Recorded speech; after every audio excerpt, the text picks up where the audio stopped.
Hey guys, it's Barbie with Two Friends and a Bible. Haven't been on since last week. I had a bunch of doctor's appointments and scans, just all that every 3 month thing I have to do.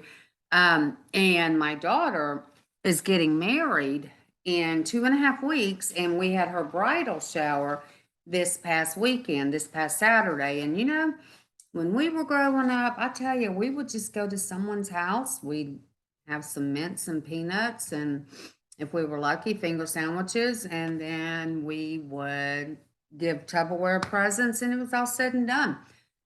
Not anymore.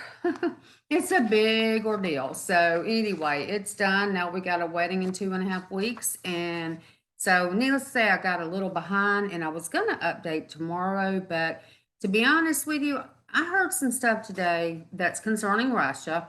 Mostly I was, and in fact, I'm just going to talk about Russia and Ukraine for this particular video, and then I'll update some more as soon as I get some more information together. Okay, so, and some of you might already know some of the info I'm going to give you, and some of you might not. So if you do, I apologize. If you don't, I hope I give you some good information. So last Friday, Putin, president of Russia, held a speech at for the parliament of his country. He indicated that he had annexed this several cities that he was working towards annexing. One was Lehman, and there was a couple of others that I cannot, Donbass and a couple of others. The reason, he wanted to annex them because these are in Ukraine, and Ukraine has done really well on coming back and getting their areas back that Russia had annexed. And so they've done actually quite well, better than most people ever thought. But anyway, yeah, so they've done really good on getting their territory back. And so Russia, they went in, Putin went in and they annexed it. Some people say that the people in those towns were very happy to be annexed. Other people have said they basically Russia held a gun to their head, and they didn't really have a choice but to say yes to the annexation. Either way, the vote came through, and it was approved. And so on Friday, Russia went in, Putin, and went in and declared an annexation. And if you haven't listened to his speech, it was last Friday, September 30th, 2022. I would go listen to it. He really, really knocks down the U.S. quite a bit, America. He's definitely not happy with us right now, understandably. But he really said some pretty bad things about us. And, some of them are true. But some of them, of course, were not. Either way, I don't like seeing what's going on to the Russian people, and I don't like seeing what's going on to the Ukrainian people. It's really sad. But today, I just heard a little while ago that, okay, when Putin actually did the annexation in his speech, he clearly said that if anyone tries to take, whether it's NATO, the UN, the US, the West, Ukraine, anyone tries to take back the areas that he's annexed, it would be considered a war against Russia. And so I know there were several videos back. I talked about Russia and 6 countries have what they call like a CRT. It's kind of like a NATO, but it's just amongst 6 countries. It's Armenia, it's Russia, it's Belarus, and 3 other countries. But together they formed their own like alliance. And they just basically said, if you go against like Belarus, then you're going against all 6 of them. If you go against Russia, you're going against all 6 of them. So now that he's annexed this territory in Ukraine, then if you go against any of these pieces that are now Russian territory, what Putin is declaring is his territory, no one else is agreeing with it, but if you take over that or you try or whatever, you are declaring war against all 6 countries. Okay, so that's another reason, of course, for the annexation, is to have that backing as well. So, and then he also said in his speech to the effect of, Ukraine was backing, he had Ukraine support, not Ukraine, China, North Korea, Turkey, Iran, Belarus, and some others that were backing him and supporting him. And he said that if anyone goes after those cities that he has annexed, it will be war, and he will be prepared to bring out the big dogs, the big guns, which is his nuclear weapons. And from what I understand, he has like 6,500 of them, so quite a few. And on my last update, I updated that, Russia had started that partial mobilization, which has turned into a full mobilization. And he said in his speech a week and a half, the week before, that he was going to bring up like 300,000 men. And then, of course, we found out that it was really 1.2 million people that he plans to bring up. And since that time, several million Russians have escaped, or not, I wouldn't say escaped, but left Russia. And they've gone to Georgia and different countries, Finland, and they've just basically deserted them. And they don't want to be a part of this. I understand. I'd be scared to be there too. Then any man from the ages of, or I'm sure women too, from the ages of 18 to 65 were not allowed to leave because that's the age of who he's going to draft. So now the rumor is he's actually willing and capable and believes he might do it up to 3 million people army. Okay, so that's what had happened. He did that, did the mobilization, saw some videos, and basically these poor Russian people are getting hardly any training. I mean, hardly any. They're being given, just a very basic uniform. And some of the rifles, like some of the AK, 47s or whatever they are, 52s, I don't know nothing about guns, but the big old, guns, they're pretty rough looking. They're just rusted, and they're not being given any medical equipment. They're not being given sleeping bags to sleep in. Nothing. Just, sorry, bye. And it's a sad situation. They were given instructions on how to treat a bullet wound with the tampons and different things like that. So that's all what happened up until I had to get out and start getting the rest of my daughter's bridal shower together. And so I got a little behind, but I did do a little catch up today, and this is what I wanted to talk about. Today is October 2nd, 2022, and Ukraine, and right now it's around 6:30 Eastern time. Ukraine continues to take back some of the annexed territory. Okay, we just talked about that. Yes, well, I'm sorry, we did not. We talked about Russia annexing them. Okay, so on Saturday, October 1st, which was yesterday, Ukraine took back Lyman, which is one of the cities that was annexed. And now they've actually reached the town of Torsky, and I don't know if I'm pronouncing that right.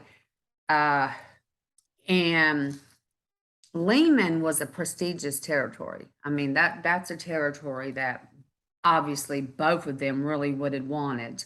So now they've taken that back. Okay, so 36 hours after the speech Putin gives, Ukraine goes in and takes it back. It's a huge, huge victory. That is a huge victory for Ukraine.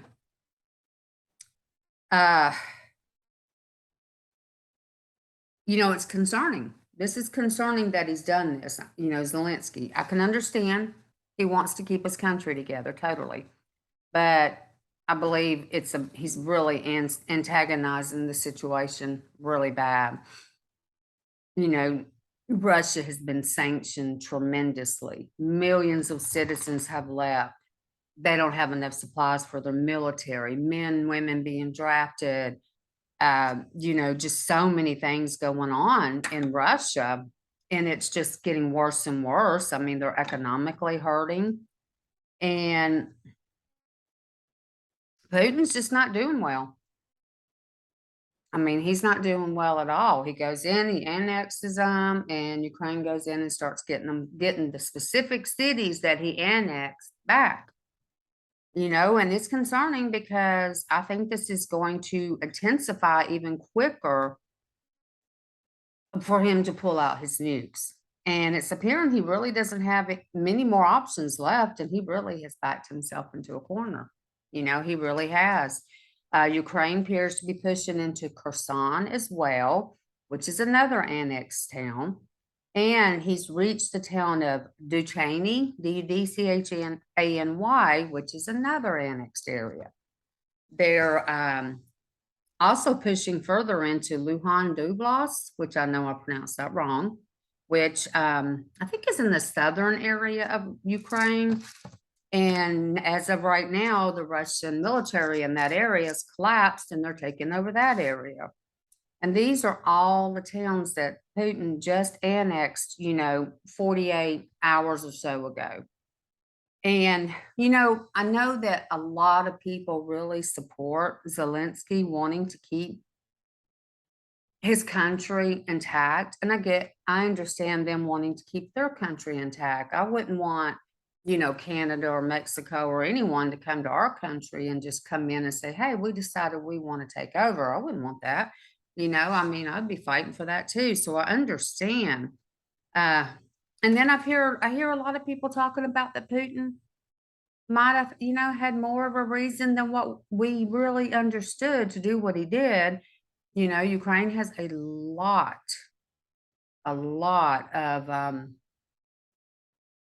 deep state type stuff going on there, and I know that was the one thing that Zelensky ran on as president, that he was going to get rid of that. I don't know. I mean, some people believe that maybe he's not as great as people are thinking. I don't know. Well, time will tell, right? And to be honest with you, him coming in and sending his troops out as quickly as he did was almost like it was like a nana boo boo type thing, type situation, type moment to Putin. Nana boo boo, you told us you're going to annex our cities. Watch this. And he just went right in and started taking over. And it's a major victory for Zelensky right now. I mean, it really is. It is. It's huge. It's huge for Zelensky, but I think it's going to cause Putin to be like, okay, you know what? Pull out them big dogs. And I'll be honest, there was a video that I just saw here recently where it's being reported that 17 nuclear capable launchers were spotted and were headed toward the Kherson region. I saw the video. So it's definitely going on. They're short-range missile systems is what they are. These missiles that they're bringing to the Kherson, they can fire 500 kilometers. So they can definitely reach Ukraine, okay? They can also put small nuclear warheads on the tip of these, from what I understand, and they will reach the Ukraine. So they can put the small nuclear warheads on it. Okay, so the question that one of the people that I listened to in New York Prepper, his question was, is Putin doing the mobilization to pull Zelensky's military to the front lines, and then he will shoot the nukes on them on the front lines? In other words, everywhere that Putin has annexed were right on the front lines of Ukraine, right on the border, so Russia basically was extending its border by annexing these. So they're taking chunks of Ukraine and putting it into Russia. And so, Putin, he's not stupid. I mean, I've always been told, especially if it has anything to do with like war, crime, military type operatives, things like that, or anything going on in the world, that a lot of times they will make it somebody, some country or government, whatever, will make some kind of a big sticky situation go on over here so that you don't watch what's going on over here. So, is that what Putin did? Did Putin pull out this big mobilization and annexed all these cities to pull Zelensky's guys in? Was he going to put like, let's say 500,000 to a million military personnel on his front lines, which is going to force Zelensky to have to do the same thing? Then he does that, and then boom, he shoots the nukes. Honestly, I mean, basically he's pulling Zelensky's guys in, all their military in. And because that's what's happening right now, their military is going after all the annexed cities from different areas. So he's pulling all the guys in, is that what he's doing? And then now that there's been an annexation, and Ukraine has indeed gone in and started messing with the annexed cities, it is war. Zelensky said, Putin said, you touch my cities, I don't care who you are, it's going to be an act of war against Russia. So basically that's what's happening. It's going to be an act of war against Russia. So, now you got to kind of look at all the big picture together, he annexed them, which caused it to become part of Russia. He's specifically said he will bring out his nukes.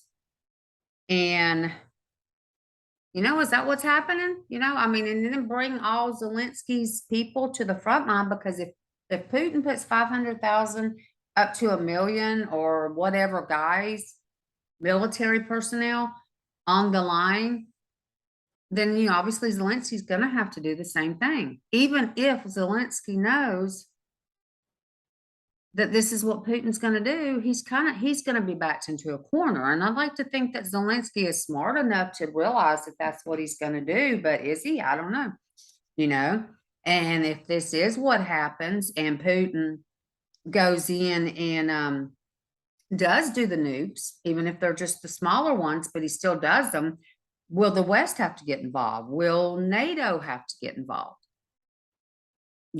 Probably. Yeah, I'm thinking this might just be what will happen. And will this cause NATO to accept Ukraine? I don't know if you know this or not, but last Friday, Zelensky's office did like an application and asked for it to be expedited to become part of NATO. And so far, 12 countries have already approved Ukraine's membership, 2 of these being Canada and the United States. Yeah, so keep on poking that bear. Putin's not going to wait. Putin's not, regardless what his plans are when he annexed, if these other countries that need to approve Ukraine to be a part of NATO start more and more approving, he's not going to wait until it all happens. No, he's going to act before. He's going to go before. It's just not going to happen. Yeah, they filed for an accelerated approval. I don't know how long that takes, but I do know within 2 days or less than 2 days, 12 countries has already approved it. Okay, and then you put all this together, it's making Putin desperate, more than he already is. So it's just poking that bear, guys, poking that bear. And then Belarus is doing training exercises until 10/10/22. They are allies of Russia. They're part of that CRT I was talking about, but they also have a 101 agreement together that if somebody attacks Russia, Belarus will help and vice versa.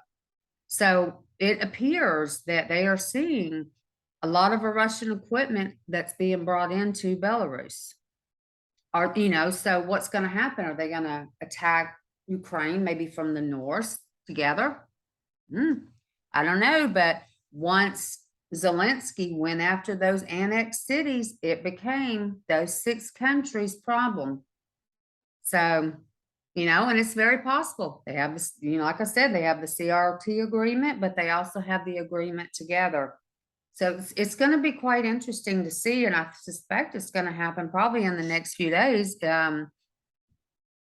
because Putin is not going to wait until all these countries approve NATO, because if he does shoot nukes, then NATO's definitely going to get involved because Ukraine's a a NATO country. See, this is all just kind of tying and being, tying together. It's crazy. It's just, it's just round and round we go. Where does it stop? Nobody knows.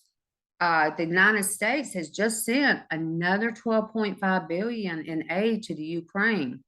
This is in September. They just did it at the very end of September, right after they sent so many billions of dollars in July. So we're sending tons of military equipment and financial and money and just, but in addition to this, the U.S. has now committed to 1.5 billion per month until the end of the war. And also, I don't know if you know what the Land Lease Act is, but that went into effect today. And what that says, it gives number 46 the right to give Ukraine all the equipment that he wants without having Congress's approval. This is the exact same thing that we did in World War II. And nothing since that has not happened since that time. Okay. And there's been, so many reports of Ukraine being dirty. And I don't believe Zelensky being in office 2 years or so has cleaned up the corruption. I don't believe it. So why are, if anybody could answer the question, why are we sending so much? Not that I want Ukraine to be taken. I don't. I want them both just to go sit down and behave themselves. Quit acting out. It's like, Putin does this, then Zelensky does this, then, and it's just back and forth. And it's like, children behave. We need to get somebody in there to supervise. Mom and dad needs to go in and spank the children because it's becoming insane. I mean, it is bringing us into World War II, and it doesn't need to happen. Now, looking on the end times part of it, yeah, it's something that's probably going to happen. We do believe we are definitely facing the end times. And I don't mean we have 20, 30, 40 years left. I mean, we have a few years at the most left. We don't have a whole lot. And these types of things are intensifying it. Russia's going to be a part of the Magog War. Okay, in the book of Ezekiel, chapter 38 and 39, we do a video on Gog Magog, but also Ezekiel 38, 39 talks about the Gog Magog War, and Russia is Rosh, and they are Magog. So that when that war happens, Russia and like Iran and Syria and I think Turkey maybe, and maybe it's Libya, from the north of Israel get together and attack Israel to the point, even though Israel's wonderful about taking care of themselves, they would never be able to defeat this big army that's coming. So God puts a hook in their jaw and brings them back and destroys them and kills majority of them. Majority of these army people, military people that are attacking are killed. So if Russia's Gog, then he hasn't done the Gog Magog War. I'm sorry, Putin's Gog and Russia's Magog, and they haven't done that war yet. And Russia's not going to be defeated. Okay, it can't happen. It can't happen because that war has not happened yet, and all signs lead to Russia being part of Magog. So that means they cannot be destroyed. They can't be destroyed now, or they won't be part of that war. And so with that said, I got a feeling there's a lot more up his sleeve than what we know. And he is ticked, really ticked at the US right now, on his, not defending him by any means, but understandably he's ticked. We have sent so much over there, and now there is some small evidence that maybe we were part of the Nord Stream, that maybe we were part of, the United States was part of how that got destroyed. And that's just, if that's the case, I'm saying if, then that's just going to make them even that more angry. And so how do we know he's not directing our attention to Ukraine while he's got something else planned? We don't. But all I can tell you guys is we need to be in some serious prayers. And if you have not prepared for an emergency like this, now, if he shoots Ukraine, of course, the fallout is not going to reach us. However, it's going to cause panic, and it's going to cause people to get very scared, and it's going to be, riots and loitering, and people flocking to the store. You saw what happened with the virus. I mean, I've never to this day understand why it was toilet paper towels, but regardless, that's what we all ran out of. And, we're already in food shortages, so I mean, I'm telling you guys, you need to get supplies, and you need to get prepared. You need to get, some food that'll last you for 2-3 months, even if it's just like rice and beans, something. I went to the dollar store. I got some of those dollar lights that you put in your ground, solar lights, because you can put them outside, let them light up from the sun, and you have flashlights, for your house. And they work, and you're not using tons of batteries. Of course, you still want an actual flashlight. We have food. We have, supplies for at least 3 months. I've been really putting stuff aside, and, if we don't need them, okay, great. We don't need them. But if we do, we're prepared. And so I highly recommend getting prepared, y'all. Something on the horizon. I just don't know what it is 100% yet, but we will in due time. And, and God's in control. God could turn around and fix everything. He could, but honestly, he's not smiling down on the US anymore. No, he's not blessing this country anymore. He's taking that away. We could have repented and brought our own country back, but it's not happened, and it's not going to happen. I just don't see people doing it. And he's not going to continue blessing this country. If we're turning him away, it's just not going to happen. So we do need to, pray hard, though. If you're a Christian, you got to pray hard, because it's getting ugly. Okay. One last thing, it appears there's an emergency federal meeting getting ready to happen, and it's going to be behind closed doors. Did the Credit Suisse collapse? What about the result of China dumping dollars? Did y'all hear about that? Interesting that it happened right as soon as the Vatican bank move became official.